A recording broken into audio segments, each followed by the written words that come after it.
Okay, and we're rolling. So I really only have three things to talk about. It's three big things that bothered me last weekend. It's really just I really want to learn what it's about. I am just as unaware as I've forgotten more football.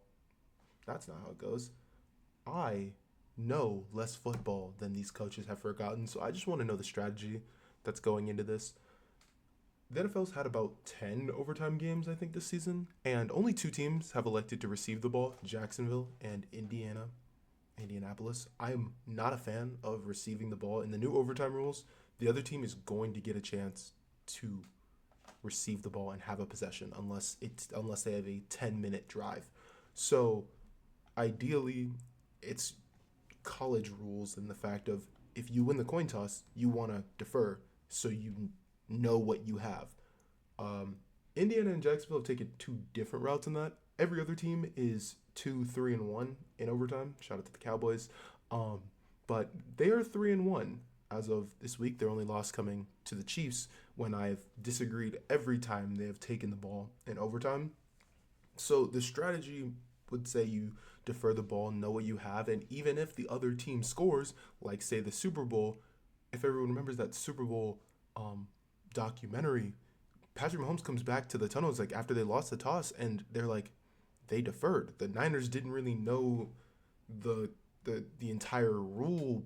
You could see them on the sideline, kind of confused about the rule, and them excited about not wanting the ball. So you know the Chiefs' strategy when it comes to the coin toss.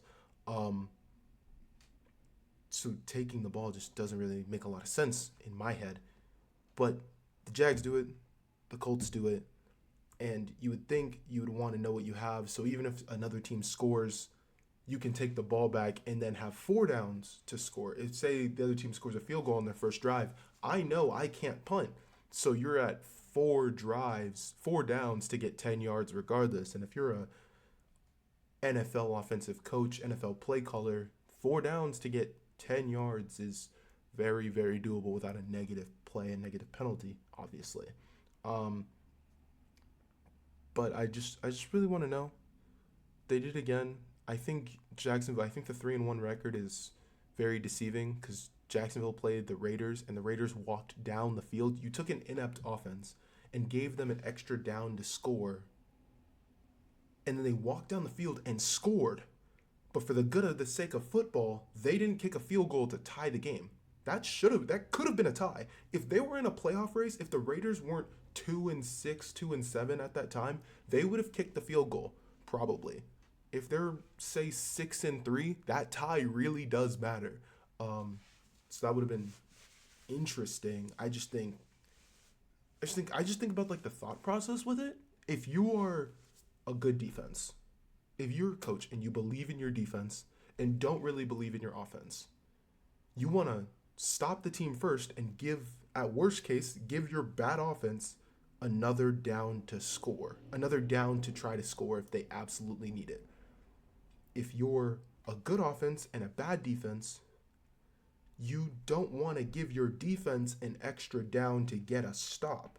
So I think their thought process is if you're running 5 minute offense, you're going to have two possessions anyways. But even then, maybe if they're running 5 minute offense and both teams score, most likely with 4 minute offense, you're going to get the ball with some extra change left with a chance to win the game and a chance to use your timeouts to go win the game. Versus if you defer, you're only going to get one possession in theory. So if that's your way of thinking of it, sure. But I would be, it's an immediate deferral in my head. But they're a lot smarter. Let me say it. Liam Cohen and Shane Steichen are so much smarter than I am.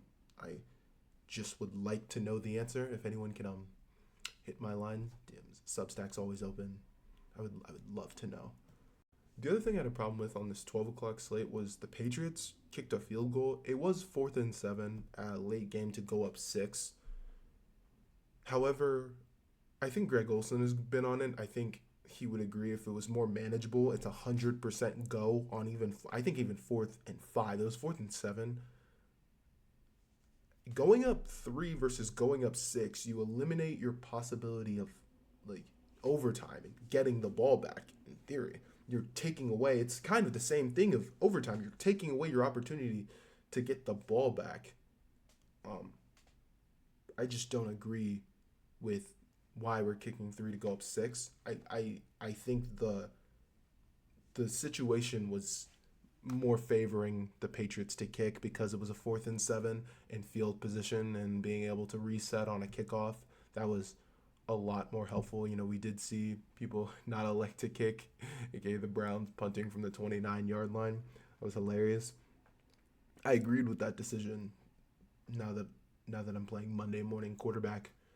But what I would like to know why we're kicking. I think this is just my letter to NFL offices to just explain. You don't have to explain everything. I just want to know. I just want to be in the loop, guys. This is stuff that kind of confused me. So now that I've tried to over-explain football to millionaire NFL coaches, I'd like to go on to the NBA. The interaction between Ja Morant and Klay Thompson was funky, in my opinion. It's just, at the end of the game, Ja and Klay got into it over I think Cooper Flag got tripped. Klay was standing up for his rookie, and I think end of the game, benches cleared, and Ja was mouthing off to Klay like, "You a bum now, you a bum now." And I don't mean to sound like Draymond Green, but in the most respectful way possible, because I am a college student, and Ja Morant, you are a multi-millionaire. Who are you to call Klay Thompson a bum? Also, you saying you are bum now, it's gonna take a really long look in the mirror for Ja Morant to, really figure out what's happening in Memphis. Maybe he comes back from this calf injury and is just better from it. But I really, that's just really annoying to me.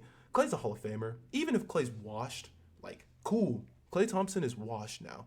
He's 36. Like, he can be washed now. Like, see you in the Hall of Fame. I just think the more annoying thing about it is just like Klay really paved the way for like these tweener guard wings to make hundreds of millions of more dollars. Because if you don't remember, Klay Thompson didn't make the All NBA team in about 2019.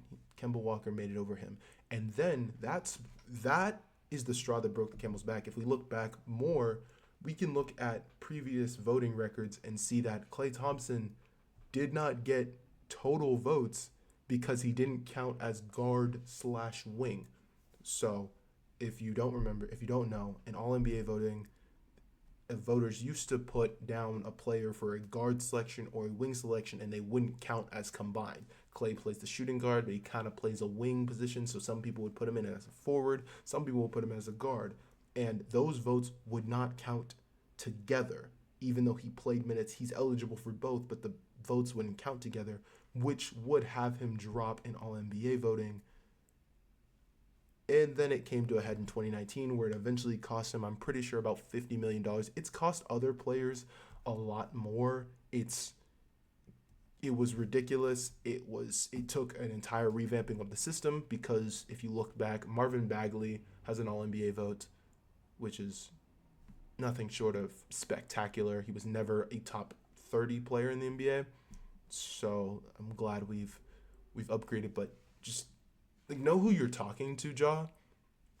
Like, Klay Thompson is a all 75 team snub. At worst, he's the 90th best player of all time, and that's NBA royalty. He's a Hall of Famer, a no doubt Hall of Famer. I don't know, first, second, like, we don't have to even go into that question, but Klay Thompson deserves a place in the Hall of Fame, and you're just not respecting the game. Let alone, he wasn't talking to you. I think you came up to him, and he said some very factual disrespect towards you. And I can't find the quote now, but you got to take a long, hard look in the mirror. It might be you, Ja. Thank you for watching the video. If you don't have anywhere to watch Monday Night Football or anyone to watch it with, you can check out my TikTok. We have a watch party there. We were averaging about 150. We peaked at almost 700 people. So if you want to come in, chat, or you just want to watch the game, sorry, I'm not going to be silent, but we will have the game on and be recapping and just be chatting. So hope you enjoy.